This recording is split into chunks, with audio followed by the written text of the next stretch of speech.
اعوذ باللہ من الشیطان الرجیم بسم اللہ الرحمن الرحیم۔ میرے دوستوں، بزرگوں، بھائیوں، السلام علیکم ورحمۃ اللہ وبرکاتہ۔ آج آپ کے ساتھ ایک ایسے بندے کی گفتگو کی جائے گی جو شروعات میں تو اللہ کا عزیز ترین بندہ تھا، لیکن اس کا خاتمہ ہلاکت پر ہوا۔ اس کا مرتبہ ایسا تھا کہ وہ متولی رہ چکا ہے اللہ کے منبر پر آسمانوں میں، اتنا بڑا مقام، لیکن موت ایسی آئے گی کہ ہلاکت ہی ہلاکت ہے۔ آئے جانتے ہیں یہ کیسے ہوا۔ آج سے ہزاروں سال پہلے دو ہی مخلوق تھیں، ایک نوری ایک ناری۔ نوری وہ مخلوق جو پورے دن ہو یا رات بس اللہ کا کلام ہی پڑھتی رہتی ہے، اور ان کی نہ کوئی آل ہوتی نہ کوئی اولاد ہوتی۔ مگر جو ناری ہے اس کی اولاد بھی ہوتی، عورتیں بھی ہوتی تھیں۔ یہ دنیا میں آئے، دنیا میں دنیا اور آسمان ہے، آسمان میں نوری اور زمین پر ناری ہوتی ہے۔ ناری شروعات میں تو فرما بردار رہے، مگر آہستہ آہستہ وہ نافرمانیاں کرنے لگی۔ جب نافرمانیوں کی حد ہونے لگی تو ایسی وبا آئی کہ سب ہلاک ہو گئے۔ جو نیک تھے بس وہ بچے۔ ان میں سے دو سردار تھے، ایک عورت اور ایک مرد۔ مرد کا نام چلیپا اور بیوی کا نام تھا تبلیس۔ ان کا ایک بیٹا تھا جس کا نام تھا عزازیل۔ آہستہ آہستہ پتہ تو یہ لگا کہ یہ بھی نافرمانیوں کی طرف جا رہے ہیں۔ اللہ کو انہوں نے مجبور کیا کہ دنیا میں پہلی بار جنگ ہو حق اور باطن کی۔ اس جنگ میں ظاہری سی بات ہے، جس کے اللہ کی رضا جس کے ساتھ ہوگی اسی نے جیتنا تھا۔ نوری جیت گئی، ناری ہار گئی، چلیپا اور تبلیس مارے گئے، لیکن ان کا بیٹا شہزادہ عزازیل بچ گیا۔ جب اس کو اللہ تعالیٰ کے پاس لایا گیا تو اللہ تعالیٰ نے فرمایا کہ اس کو اعلیٰ سے اعلیٰ طریقے کی تعلیمات دی جائیں اور اس کو میرا فرما بردار بنایا جائے۔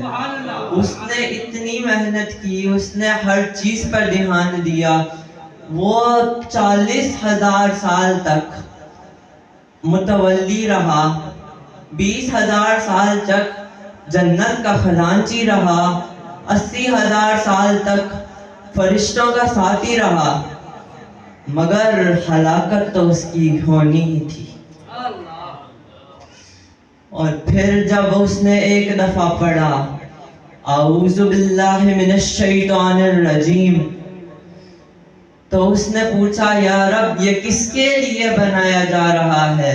اس نے کہا یا اللہ تعالیٰ نے جواب دیا کہ ایک ایسے بندے جس کو میں نے ہر چیز دی، اس نے مجھے راضی کیا لیکن اس نے میرا ایک حکم نہ مانا، تو آج تک وہ ہلاک رہا اور ہلاکت میں ہی رہے گا۔ تھوڑی دیر گزرتی ہے تو اللہ نے فرمایا میں ایک اور مخلوق قائم کر رہا ہوں، لیکن اس سے سب سے زیادہ غصہ چڑھا اسی عزازیل کو۔ سمجھ تو آ رہی ہوگی کیا کہنے والا ہوں میں۔ دنیا کے ہر کونے سے مٹی جمع کی گئی اور ایک انسان کو بنایا گیا۔ جب حضرت آدم علیہ السلام کو بنا لیا گیا اور ان کو ہر چیز کا نام سکھایا گیا تو فرشتوں سے پوچھا گیا بتاؤ ان چیزوں کا نام۔ انہوں نے کہا یا اللہ تجھے ہی معلوم ہے، ہمیں کیا پتا۔ جواب ملتا ہے آدم بتا میں ان چیزوں کا کیا نام ہے؟ اس کا نام وہ بتاتا ہے۔ انہوں نے کہا دیکھو یہ ہلاکت نہیں کرے گا، یہ میری فرما برداری کرے گا زمین پر جا کر۔ یہ بھی تو زمین پر ہی بھیجنے جانی تھی نا حضرت آدم علیہ السلام کو۔ تو نبی پاک صلی اللہ علیہ وسلم نے بھی یہی بتایا، اور میں بھی یہی بتانے کی کوشش کروں گا کہ جب اللہ تعالیٰ نے حکم دیا کہ حضرت آدم علیہ السلام کو سجدہ کرو تو سب نے کیا مگر عزازیل نہیں۔ اللہ نے پوچھا کہ تمہیں کیا ایسا لگا، کس چیز کی محسوس ہوئی کہ تم نے یہ کہا کہ میں اس سے بڑھ کر ہوں؟ اصل وجہ تو مغرور ہی تھا، متکبر ہو گیا تھا وہ۔ آج بھی آج کل کے لوگوں کا دیکھا جائے 5 وقت کے نمازی ہو گئے، بس دنیا کا تو بھائی کیا ہے یہ لوگ، بس میں تو میں ہوں، بس میں تو میں ہی ہوں، اور کون کیا چیز ہے؟ تو اللہ نے کہا جا تو آج سے ہلاک ہو گیا، آج تو ہلاک ہو گیا۔ یہی ابلیس تھا، وہ اتنا اچھا اتنا نیک بندہ تھا، لیکن مغرور ہو گیا تو سب کچھ ختم۔ میرے بھائیوں، اس سے بچنا ہے۔ اگر مغرور ہو گئے، اللہ کو اتنا سخت ناپسند ہے، یہ اتنا سخت ناپسند ہے کہ بس آپ کا ذلیل رسوا دنیا میں بھی، اور جہنم تو پھر ٹھکانہ آپ کا ہے۔ وما علینا الا البلاغ۔